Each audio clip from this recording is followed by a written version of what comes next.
Welcome back नाज़रीन। सखर मां ख़बर शामिल कंदासीं। सखर जी एहतसाब अदालत में पीपी अॻवान खुर्शीद शाह ख़िलाफ़ आमदनी खां वधीक मिल्कियत ठाहिण वारे रेफरेंस जी ॿुधणी थी आहे। एहतसाब अदालत में खुर्शीद शाह ऐं संदसि घर भातियुनि ख़िलाफ़ दाख़िल रेफरेंस जी ॿुधणी थी रही आहे।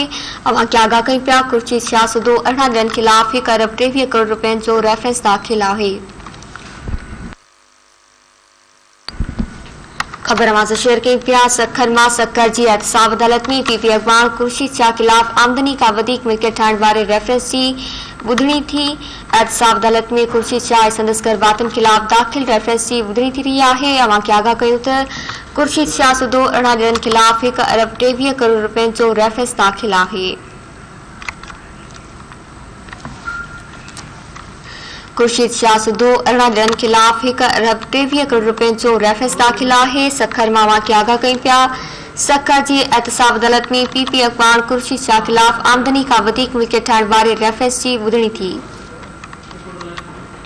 एहतसाब अदालत में खुर्शीद शाह ऐं संदसि घर भातियुनि ख़िलाफ़ दाख़िल रेफरेंस जी ॿुधणी थी रही आहे। खुर्शीद शाह सूदो 18 ॼणनि ख़िलाफ़ 1 अरब 23 करोड़ रुपयनि जो रेफरेंस दाख़िल थियल आहे। तफ़सील मालूम कंदासीं। सखर मां मुरड़ो महर खां। जी मुरड़ो आगाह कजो।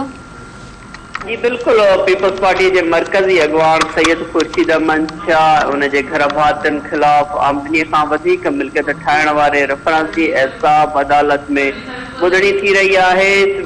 रेफरेंस में शामिल पीपल्स पार्टी अगवान सैयद खुर्शीद अहमद शाह ऐं रेफरेंस में ॿिया जेके जवाबदार ॼाणायल आहिनि उहे एहतसाब अदालत में पेश थिया आहिनि ऐं उन रेफरेंस में गिरफ़्तार थियल खुर्शीद शाह जो पुटु MPA फारूक शाह खे सेंट्रल जेल मां एहतसाब अदालत बख्तरबंद गाड़ीअ ते आंदो वियो आहे। हिन वक़्तु रेफरेंस जी जेका ॿुधणी आहे उहा एहतसाब अदालत जो जज फरीद अनवर काज़ीअ जी अदालत ॿुधणी करे रही आहे। हिन वक़्तु जेको आहे खुर्शीद शाह ऐं नेब जे वकीलनि जा जेके दलील आहिनि उहे एहतसाब अदालत में जारी आहिनि। नेब जे तरफ़ां खुर्शीद शाह उन जे घर भातियुनि ऐं सूदो 18 ॼणनि जे ख़िलाफ़ 1 अरब 23 करोड़ रुपयनि जो रेफरेंस दाख़िल थियल आहे। हिन वक़्तु ॿुधणी जारी आहे। एहतसाब अदालत ॿाहिरां पुलिस जे तरफ़ां जेको आहे सिक्योरिटीअ जे लाइ अहलकार बीहारिया विया आहिनि। जी महिरबानी मुरड़ो महर तफ़सील ॾियण जे लाइ।